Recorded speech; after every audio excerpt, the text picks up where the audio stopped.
My name is Anton Prakari, and I am reading Noam Chomsky's book, Chomsky, on Miseducation. Specifically, I'm reading Chapter 2, Democracy and Education. The topic that was suggested, which I'm very happy to talk about, is democracy and education. The phrase democracy and education immediately brings to mind the life and work and thought of one of the outstanding thinkers of the past century, John Dewey, who devoted the greater part of his life and his thought to this array of issues. I guess I should confess a special interest. His thought was a strong influence on me in my formative years. In fact, from about age 2 on, for a variety of reasons that I can't go into but are real.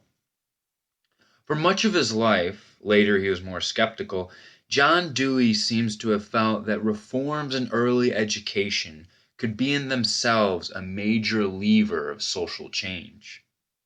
They could lead the way to a more just and free society, a society in which, in his words, the ultimate aim of production is not production of goods, but the production of free human beings associated with one another on terms of equality.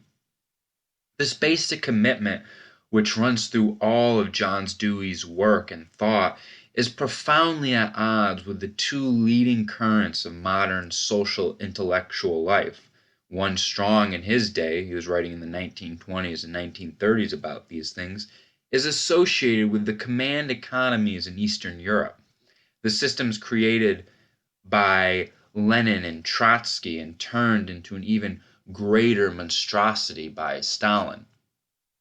The other, the state capitalist industrial society, being constructed in the U.S. and much of the West with the effective rule of private power. These two systems are similar in some fundamental ways, including ideologically. Both were, and one of them remains, deeply authoritarian in fundamental commitment, and both were very sharply and dramatically opposed to another tradition, the left libertarian tradition with roots in Enlightenment values, a tradition that included progressive liberals of the John Dewey variety, independent socialists like Bertrand Russell, leading elements of the Marxist mainstream, mostly anti-Bolshevik, and of course, libertarian socialists and various anarchist movements, not to speak of major parts of the labor movement and other popular sectors. This independent left, of which Dewey was a part, has strong roots in classical liberalism. It grows right out of, in my opinion, and it stands in sharp opposition to the absolutist currents of state capitalist and state socialist institutions and thought, including the rather extreme form of absolutism that's now called conservative in the United States, terminology that would have amused George Orwell and would have caused any genuine conservative to turn over in his grave, if you could find one. I need not stress that this picture is not the conventional one, to put it rather mildly, but I think it does have one merit, at least, namely the merit of accuracy. I'll try to explain why. Let me return to one of John Dewey's central themes, that the ultimate aim of production is not production of goods, but the production of free human beings associated with one another on terms of equality. That includes, of course, education, which was a prime concern of his. The goal of education, to shift over to Bertrand Russell, is to give a sense of the value of things other than domination, to help create wise citizens of a free community, to encourage a combination of citizenship with liberty and individual creativeness, which means that we regard a child as a gardener regards a young tree, as something with a certain intrinsic nature which will develop into an admirable form given proper soil, air, and light. In fact, much as they disagreed on many other things, as they did, John Dewey and Bertrand Russell did agree on what Russell called this humanistic conception with its roots in the Enlightenment, the idea that education is not to be viewed as something like filling a vessel with water, but rather assisting a flower to grow in its own way, an 18th century view that they revived. In other words, providing the circumstances in which the normal creative patterns will flourish. John Dewey and Bertrand Russell also shared the understanding that these leading ideas of the Enlightenment and classical liberalism had a revolutionary character and retained it right at the time they were writing in the early half of the century. If implemented, these ideas could produce free human beings whose values were not accumulation and domination, but rather free associations on terms of equality and sharing and cooperation, participating on equal terms to achieve common goals that were democratically conceived. There was only contempt for what Adam Smith called the vile maxim of the masters of mankind, all for ourselves and nothing for other people. The guiding principle that nowadays we're taught to admire and revere, as traditional values have eroded under unremitting attack, the so-called conservatives leading the onslaught in recent decades. It's worth taking time to notice how sharp and dramatic is the clash of values between, on the one hand, the humanistic conception that runs from the Enlightenment up to leading 20th century figures like Russell and Dewey, and on the other hand, the prevailing doctrines of today, the doctrines that were denounced by Adam Smith as the vile maxim of the masters of mankind, all for ourselves and nothing for other people. And also denounced by the lively and vibrant working-class press of over a century ago, which condemned what it called the new spirit of the age, gain wealth, forgetting all but self, Smith's vile maxim. It's quite remarkable to trace the evolution of values from a pre-capitalist thinker like Adam Smith, with his stress on sympathy and the goal of perfect equality and the basic human right to creative work, and contrast that and move on to the present, to those who laud the new spirit of the age, sometimes rather shamelessly invoking Adam Smith's name. For example, Nobel Prize-winning economist James Buchanan, who writes that what each person seeks in an ideal situation is mastery over a world of slaves. That's what you seek, in case you hadn't noticed, something that Adam Smith would have regarded as simply pathological. The best book I know of on Adam Smith's actual thought, Adam Smith and His Legacy for Modern Capitalism, is written by a professor here at Loyola, Patricia Orhane. Of course, it's always best to read the original, The Wealth of Nations. One of the most dramatic illustrations of the new spirit of the age, gain wealth, forgetting all but self, and its values is the commentary that's now in the press on the difficulties we face in uplifting the people of Eastern Europe. As you know, we're now extending to them our new beneficiaries, the loving care that we've lavished on our wards elsewhere, in Latin America and the Philippines, and so on, with consequences that are dramatically clear and consistent in these horror chambers, but also are miraculously free of any lessons about who we are and what we do. One might ask, why? In any event, we're now proceeding to uplift the people liberated from communism, as we have in the past liberated Haitians and Brazilians and Guatemalans and Filipinos and Native Americans and African slaves and so on. The New York Times is currently running an interesting series of articles on these different problems. They give some interesting insight into the prevailing values. There was an article on East Germany, for example, written by Stephen Kinzer. It opens by quoting a priest who was one of the leaders of the popular protests against the communist regime in East Germany. He describes the growing concerns there about what's happening to the society. He says brutal competition and lust for money are destroying our sense of community, and almost everyone feels a level of fear or desperation or insecurity. As they master the new spirit of the age in which we instruct the backward peoples of the world.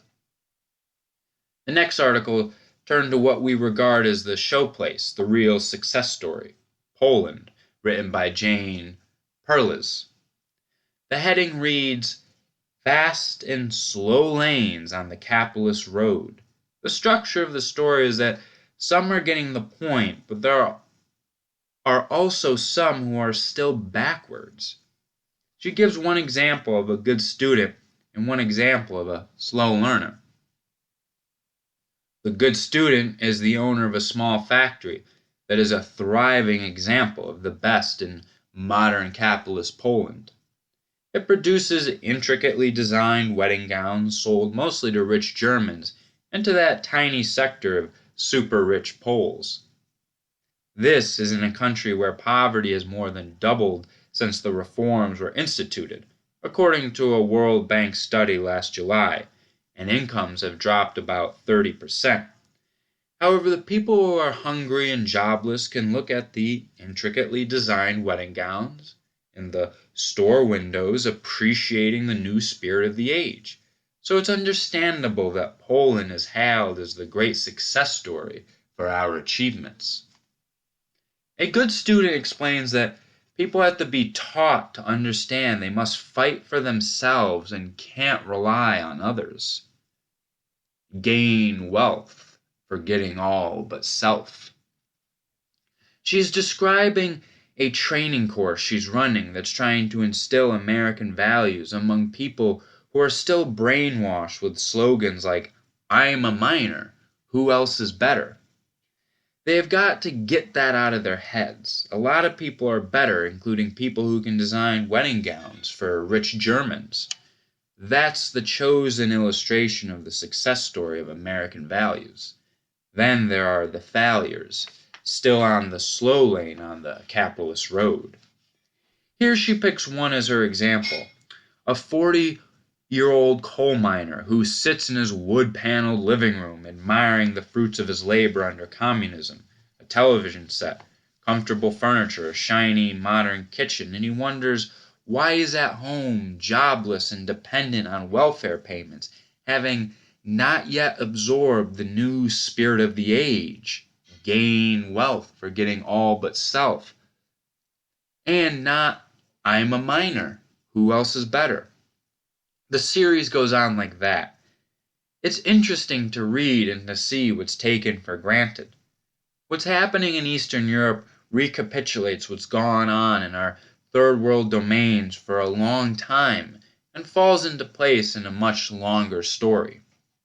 It's very familiar from our own history and the history of England before us. There's a recent book by a distinguished Yale University labor historian, David Montgomery, in which he points out that modern America was created over the protests of its working people. He's quite right. Those protests were vigorous and outspoken, particularly in the working class and community press that flourished in the U.S. from the early 19th century up to the 1950s, when it was finally destroyed by private power, as its counterpart in England was about 10 years later. The first major study of this topic was in 1924 by Norman Ware. It still makes very illuminating reading. It was published here in Chicago and reprinted very recently by Ivan D., a local publisher. It's very much worth reading. It's a work that set off very substantial study in social history. What Norman Ware describes, looking mostly at the labor press, is how the value system that was advocated by private power had to be beaten into the heads of ordinary people who had to be taught to abandon normal human sentiments and to replace them with the new spirit of the age, gain wealth, forgetting all but self. He reviews the mainly mid-19th century working class press, often incidentally run by working class women.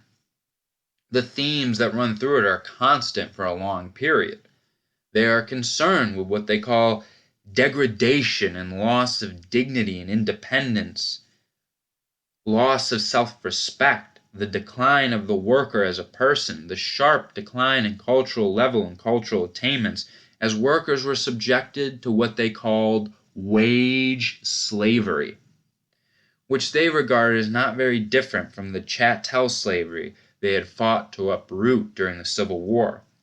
Particularly dramatic and quite relevant to today's problems was the sharp decline in what we call high culture, reading of classics and contemporary literature by the people who were called the factory girls in Lowell and by craftsmen and other workers.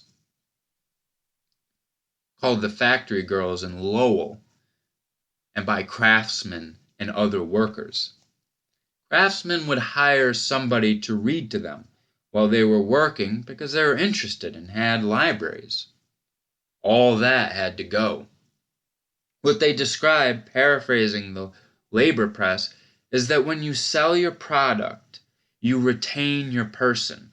But when you sell your labor, you sell yourself, losing the rights of free men and becoming vassals of mammoth establishments, of a moneyed aristocracy that threatens annihilation to every man who dares to question their right to enslave and oppress. Those who work in the mills ought to own them, not have the status of machines ruled by private despots who are entrenching monarchic principles on democratic soil as they drive downward freedom and rights, civilization, health, morals, and intellectuality in the new commercial feudalism. Just in case you are confused, this is long before any influence of Marxism. This is American workers talking about their experiences in the 1840s. The labor press also condemned what they called the bought priesthood, referring to the media and the universities and the intellectual class, that is, the apologists who sought to justify the absolute despotism that was the new spirit of the age and to instill its sordid and demeaning values. One of the early leaders of the AFL, Henry DeMartis Lloyd, about a century ago, late 19th century, expressed the standard view when he described the mission of the labor movement, and to overcome the sins and superstitions of the market, and to defend democracy by extending it to control over industry by working people. All of this would have been completely intelligible to the founders of classical liberalism, people like William von Humboldt, for example, who inspired John Stuart Mill, and who, very much like his contemporary Adam Smith, regarded creative work freely undertaken in association with others as the core value of human life. So if a person produces an object on command, Wilhelm von Humboldt wrote, "We may admire what he did, but we will despise what he is, not a true human being who acts on his own impulses and desires." The bought priesthood has the task of undermining these values and destroying them among people who sell themselves on the labor market.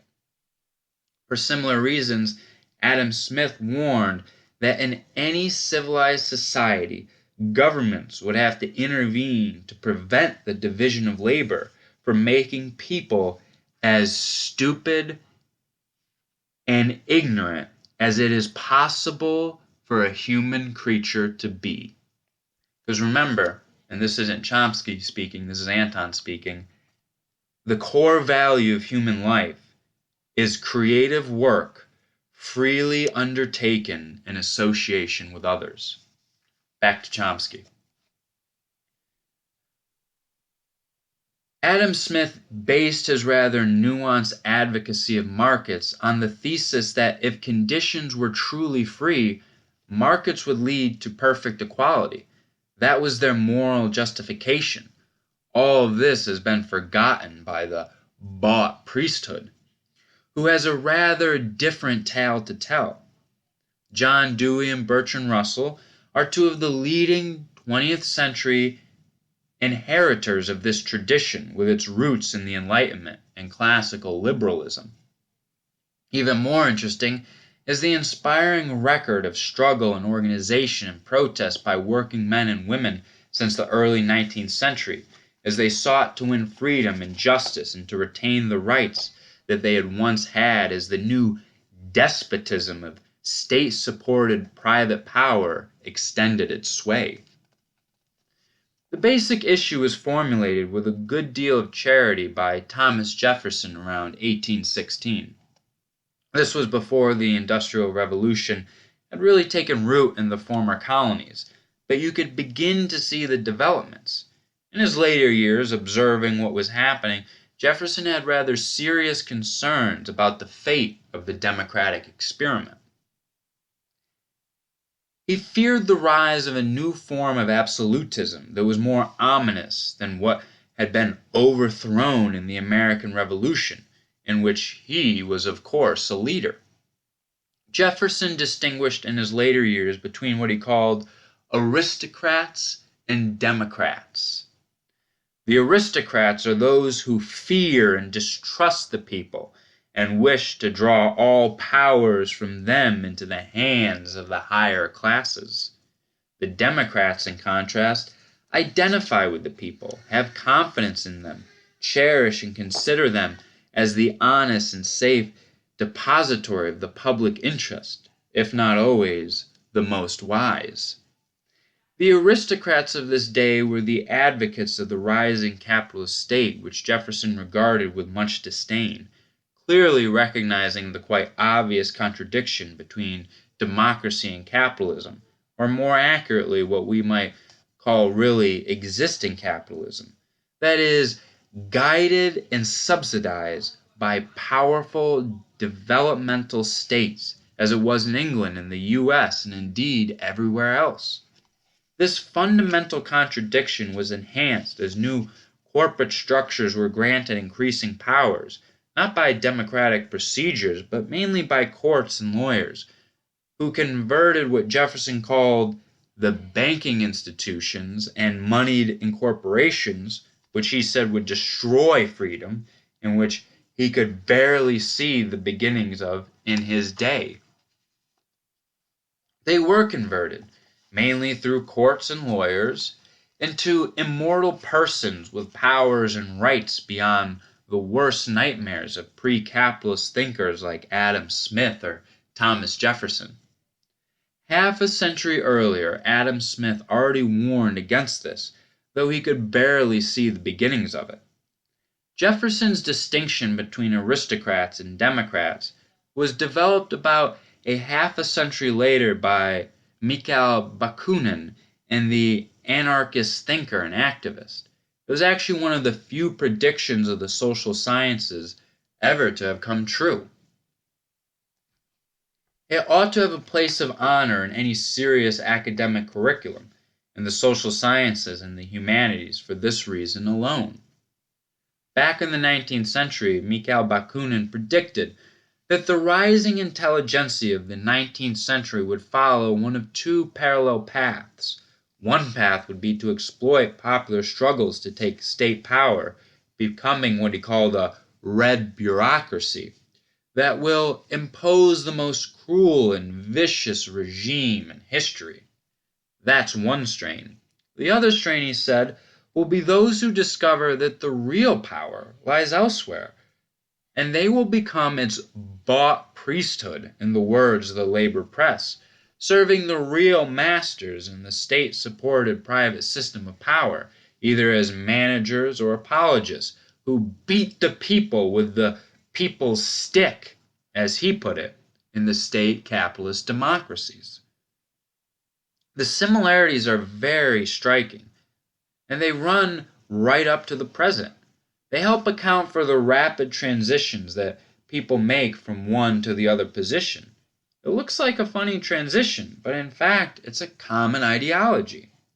We're seeing it right now in Eastern Europe with the group that's sometimes called the nomenclature capitalists, the old communist ruling class, now the biggest enthusiasts for the market, enriching themselves as the societies become standard third world societies.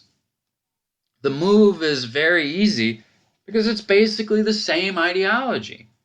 A similar move from Stalinist apologists to celebration of America is quite standard in modern history, and it doesn't require much of a shift in values, just a shift in judgment as to where power lies. Fear of democracy is deeply entrenched. Alexander Hamilton put it clearly when he described the people as a great beast from which governing elites have to be protected. These ideas have become ever more entrenched in educated circles as Jefferson's fears and Mikhail Bakunin's predictions were increasingly realized. The basic attitudes coming into this century were expressed very clearly by Woodrow Wilson's Secretary of State, Robert Lansing, attitudes that led to Wilson's Red Scare, as it was called, which destroyed labor and independent thought for a decade. Robert Lansing warned of the danger of allowing the ignorant and incapable mass of humanity to become dominant in the earth, or even influential, as he believed the Bolsheviks intended. That's the hysterical and utterly erroneous reaction that's pretty standard among people who feel that their power is threatened. Those concerns were articulated very clearly by progressive intellectuals of the period, maybe the leading one being Walter Lippmann in his essays on democracy, mainly in the 1920s. Walter Lippmann was also the Dean of American Journalists and one of the most distinguished commentators on public affairs for many years. He advised that the public must be put in its place so that the responsible men may live free of the trampling and roar of the bewildered herd, Alexander Hamilton's great beasts. In a democracy, Walter Lippmann held, these ignorant and meddlesome outsiders do have a function. Their function is to be interested spectators of action, but not participants. They are to lend their weight periodically to some member of the leadership class. That's called elections. And then they are supposed to return to their private concerns.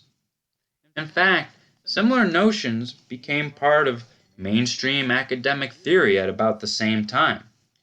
In the presidential address to the American Political Science Association in 1934, William Shepard argued that the government should be in the hands of an aristocracy of intellect and power, while the ignorant and uninformed and the antisocial elements must not be permitted to control elections, as he mistakenly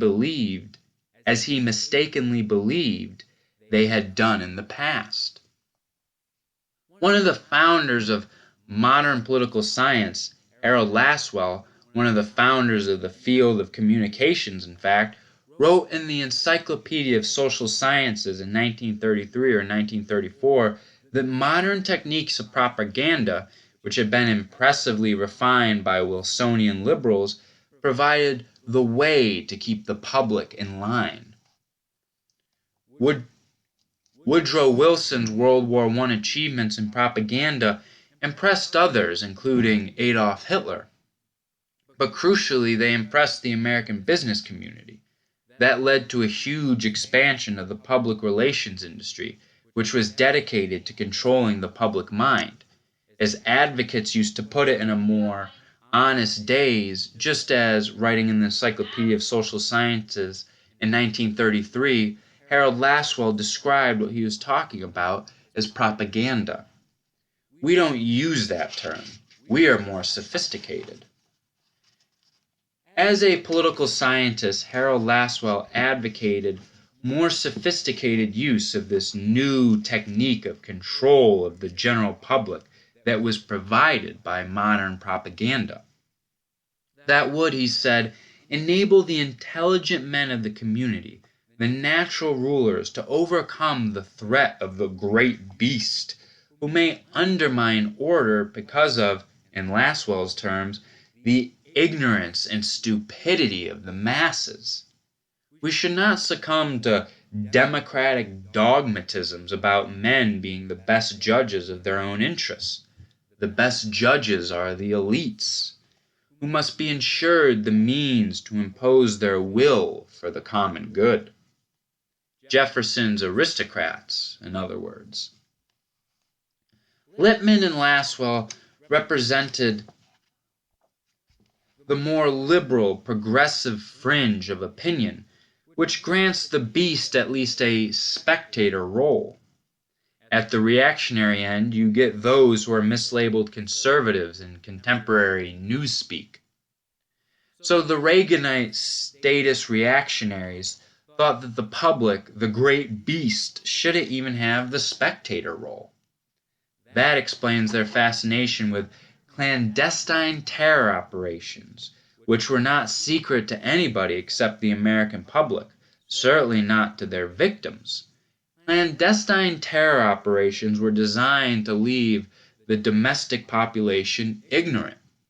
They also advocated absolutely unprecedented measures of censorship and agitprop and other measures to ensure that the powerful and interventionist state that they fostered would serve as a welfare state for the rich and not be troubled by any rabble from the public. The huge increase in business propaganda in recent years, the recent assault on the universities by right-wing foundations, and other tendencies of the current period are other manifestations of the same concerns. These concerns were awakened by what liberal elites had called the crisis of democracy, that developed in the 1960s when previously marginalized and apathetic sectors of the population, like women and young people and old people and working people and so on, sought to enter the public arena where they have no right to be, as all right-thinking aristocrats understand. John Dewey was one of the relics of the Enlightenment, classical liberal tradition, who opposed the rule of the wise, the onslaught of the Jeffersonian aristocrats, whether they found their place on the reactionary or the liberal part of this narrow ideological spectrum. John Dewey understood clearly that politics is the shadow cast on society by big business. And as long as this is so, attenuation of the shadow will not change the substance, meaning reforms are of limited utility. Democracy requires that the source of the shadow be removed not only because of its domination of the public arena, but because the very institutions of private power undermine democracy and freedom. John Dewey was very explicit about the anti-democratic power that he had in mind.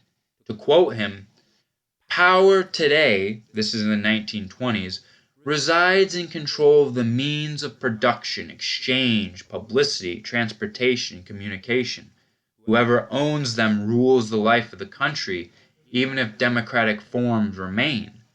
Business for private profit through private control of banking, land, industry, reinforced by command of the press, press agents, and other means of publicity and propaganda, that is the system of actual power, the source of coercion and control, and until it's unraveled, we can't talk seriously about democracy and freedom." Education, he hoped, of the kind he was talking about, the production of free human beings, would be one of the means of undermining this absolutist monstrosity. In a free and democratic society, Dewey held, workers should be the masters of their own industrial fate, not tools rented by employers. He agreed on fundamental issues with the founders of classical liberalism and with the democratic and libertarian sentiments that animated the popular working class movements from the early Industrial Revolution until they were finally beaten down by a combination of violence and propaganda. In the field of education, therefore, John Dewey held that it is illiberal and immoral to train children to work not freely and intelligently, but for the sake of the work earned, in which case their activity is not free because not freely participated in. Again, the conception of classical liberalism and the workers' movements. Therefore, Dewey held, industry must also change from a feudalistic to a democratic social order based on control by working people and free association. Again, traditional anarchist ideals with their source in classical liberalism and the Enlightenment. As the doctrinal system has narrowed under the assault of private power, particularly in the past few decades, these fundamental libertarian values and principles now sound exotic and extreme, perhaps even anti-American, to borrow one of the terms of contemporary totalitarian thought in the West. Given these changes, it's useful to remember that the kinds of ideas that Dewey was expressing are as American as apple pie. They have origins in straight American traditions, right in the mainstream, not influenced by any dangerous foreign ideologies and a worldly tradition that's ritually lauded, though it's commonly distorted and forgotten. And all of that is part of the deterioration of functioning democracy in the current age, both at the institutional and at the ideological level, in my opinion. Education is, of course, in part a matter of schools and colleges and the formal information systems. That's true. Whether the goal of education is education for freedom and democracy, as Dewey advocated, or education for obedience and subordination and marginalization, as the dominant institutions require. The University of Chicago sociologist James Coleman, one of the main students of education and effects of experience on children's lives, concludes from many studies that the total effect of home background is considerably greater than the total effect of school variables in determining student achievement. So it's therefore important to have a look at how social policy and the dominant culture are shaping these factors, home influences, and so on. That's a very interesting topic. The inquiry is much facilitated by a UNICEF, United Nations Children's Fund study published a year ago called Child Neglect in Rich Societies, written by a well-known American economist, Sylvia Ann Hewlett. She studies the preceding 15 years, in the late 1970s up through the early 1990s in the rich nations. She's not talking about the third world, but about the rich countries. She finds a sharp split between the Anglo-American societies on the one hand and the continental Europe and Japan on the other hand. The Anglo-American model, spearheaded by the Reaganites and Thatcher, has been a disaster for children and families, she says. The European-based Japanese model, in contrast, has improved their situation considerably.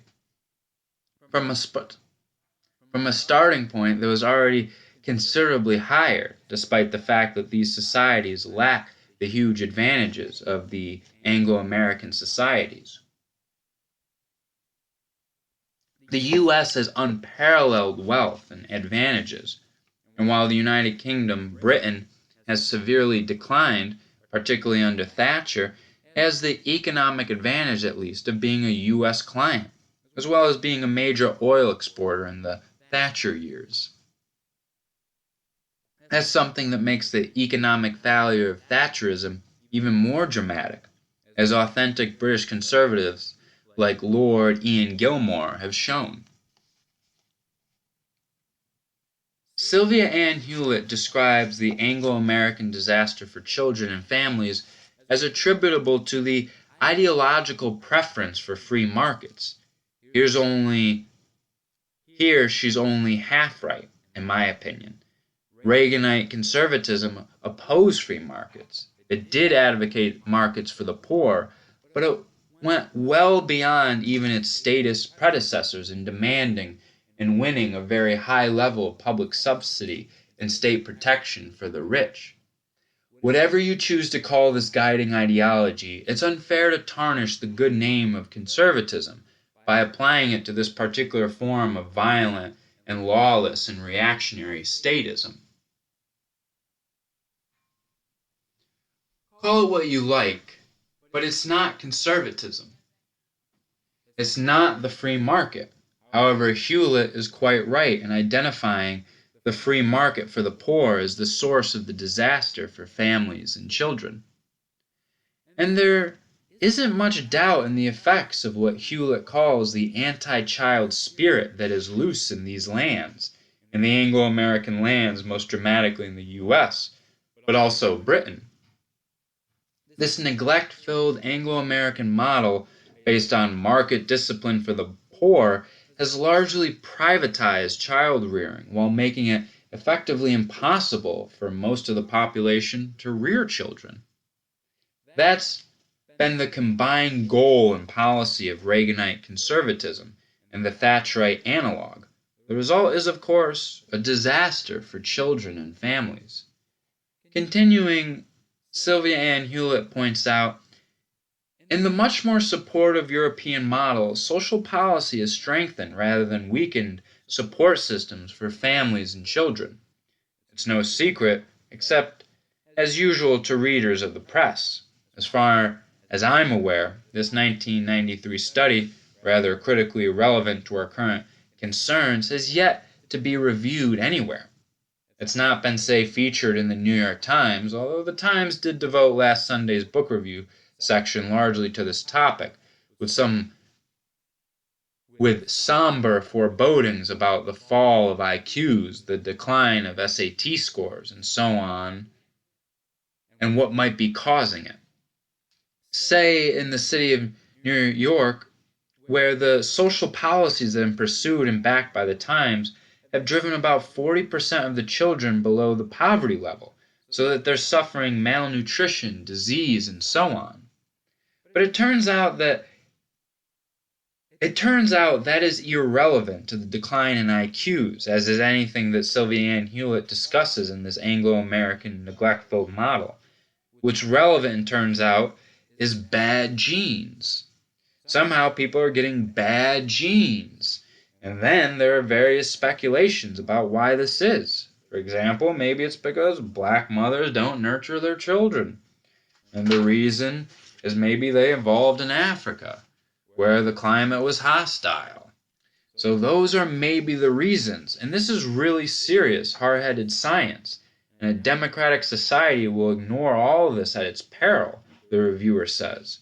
Well-disciplined commissars know well enough to steer away from the obvious factors, the ones rooted in very plain and clear social policy.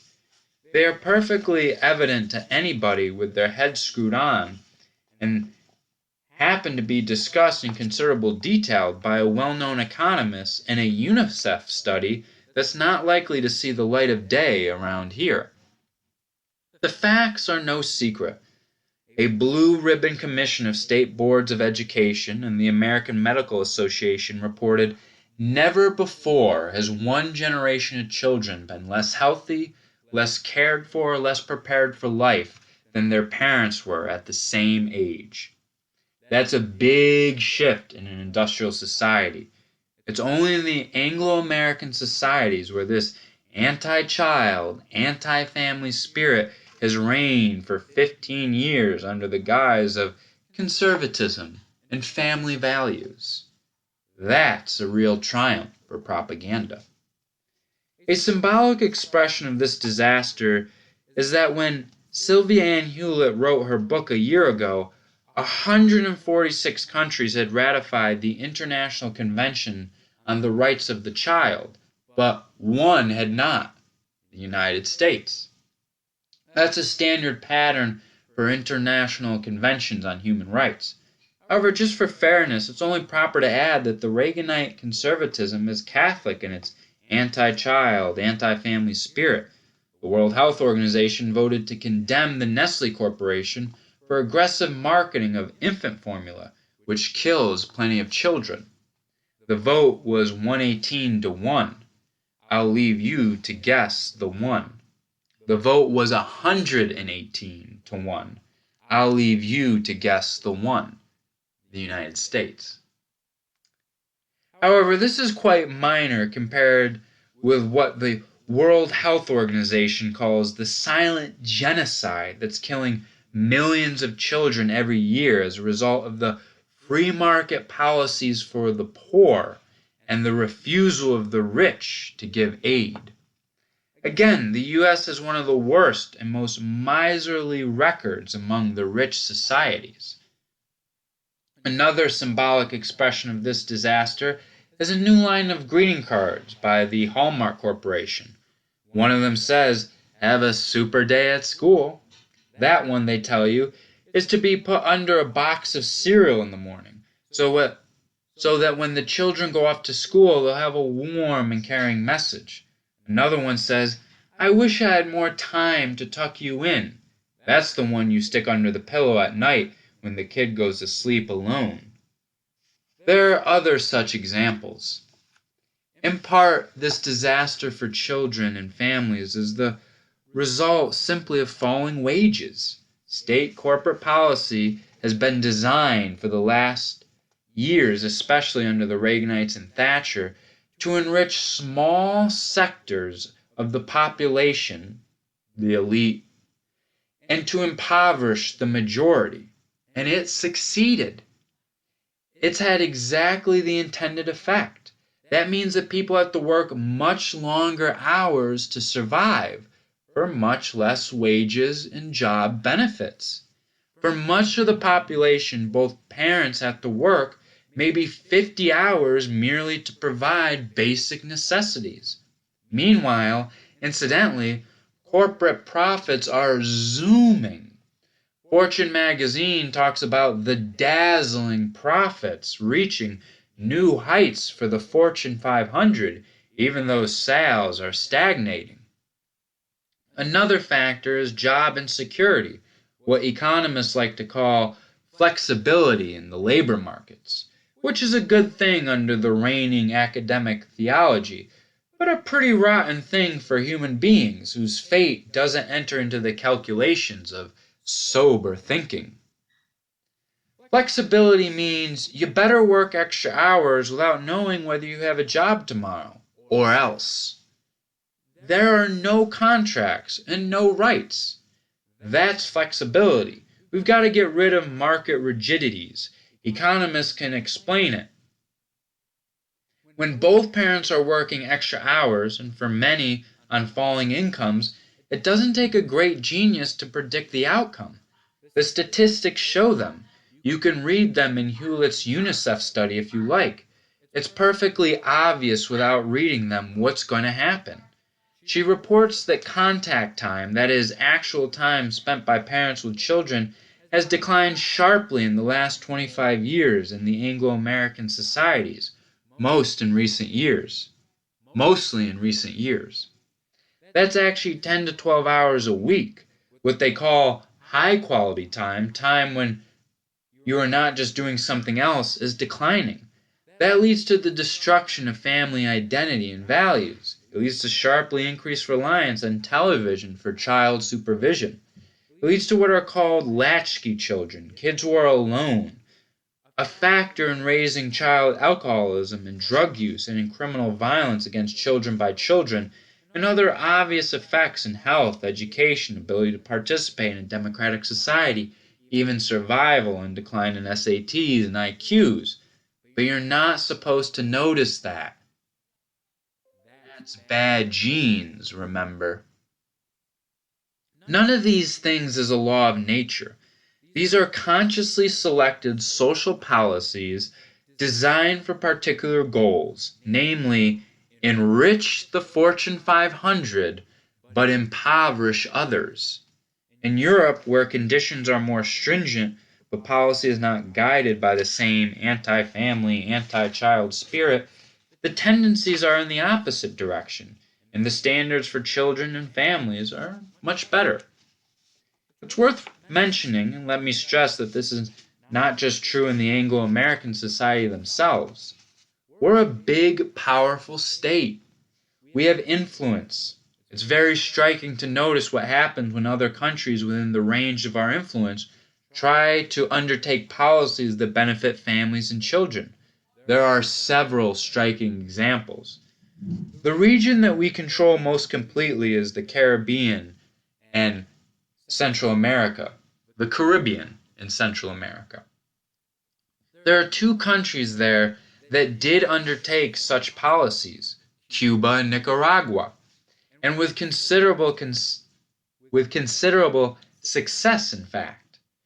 Something which should surprise no one is that those are the two countries that were primarily targeted for U.S. assaults. And it succeeded.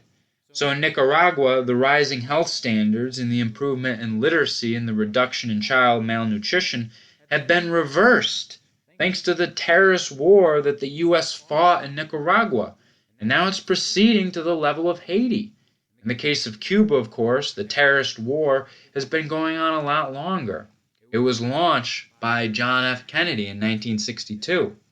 It had nothing to do with communism. There weren't any Russians around. It had to do with things like the fact that these people were devoting resources to the wrong sectors of the population. They were improving health standards. They were concerned with children with malnutrition. Therefore, we launched a huge terrorist war. A bunch of CIA documents were released recently filling in some of the details of the Kennedy period, which was bad enough. It continues up to the present. Actually, there was another assault just a couple of days ago. On top of that, there's an embargo to try to ensure that they'll really suffer. The Cuba embargo. For years, the pretext was that this had to do with the Russians, which is completely fraudulent, as you can see by what was going on when the policies were instituted, and as is demonstrated conclusively by what happened after the Russians disappeared. Here was a real job for the bought priesthood. They have to not notice that after the Russians disappeared, we harshened the attack against Cuba.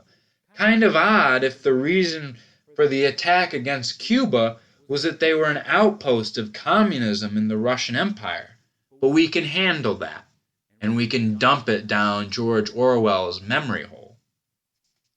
So after the Russians disappeared from the scene, and it really became impossible to strangle them, the conditions got harsher. A proposal was sent through Congress by a liberal Democrat representative, Robert Torricelli, calling for a cutoff of any trade with Cuba by any subsidiary of any American corporation or any foreign corporation that used any parts produced in the U.S. That is so obviously in violation of international law that George Bush vetoed it. However, he was forced to accept it when he was outflanked from the right by the Clintonites in the last election. So he did then allow it to go through. That went right to the United Nations, where the U.S. position was denounced by just about everybody.